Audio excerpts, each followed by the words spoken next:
Hi, and thanks for logging on to the Daily DVAR HALACHA. And here's a brand new halacha for you, and it's for Tuesday, the 8th day of January, second day of Shvat.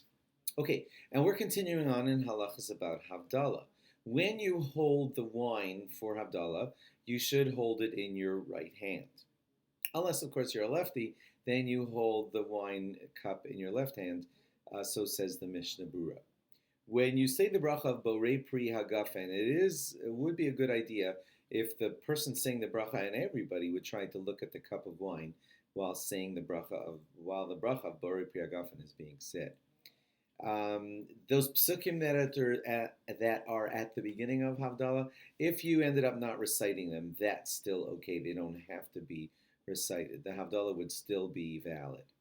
The reason that we have besamim at Havdalah, the sweet-smelling spices, is because our neshama yasera, our extra neshama or soul, leaves us at the end of Shabbos, and we kind of like revive ourselves by sniffing on the good-smelling besamim.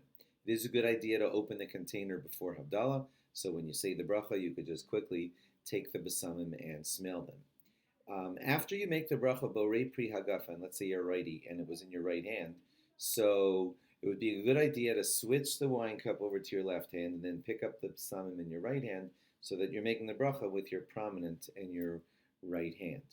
Some people put the cup down, but the Shulchan Aruch says it's a good idea to keep it in your hand. Any spice is okay. Any nice smelling spice would be okay for borei mine besamim. Not cheap perfumes that have nothing in them except cheap liquids. That would not really be considered acceptable. Air fresheners are not acceptable for besamim. Whatever you use, what I mean is whatever. There are different brachas said on different types of besamim, but when you're saying the bracha of besamim at Havdalah, whatever you're using, you still say the bracha of borei mine besamim. Many people recite their own bracha. I'm talking about listeners now. Someone listening to your Havdalah, they recite their own bracha on the things like the besamim. And the Mishnah Berurah says, no, it would be most appropriate to just listen to the person saying the Havdalah and be yotzei, fulfill that bracha by listening to it from the other person and just answering on me. If you want to say your own, you do have enough poskim that say it, that it's okay to do it that way. So if you did it that way, it would be okay.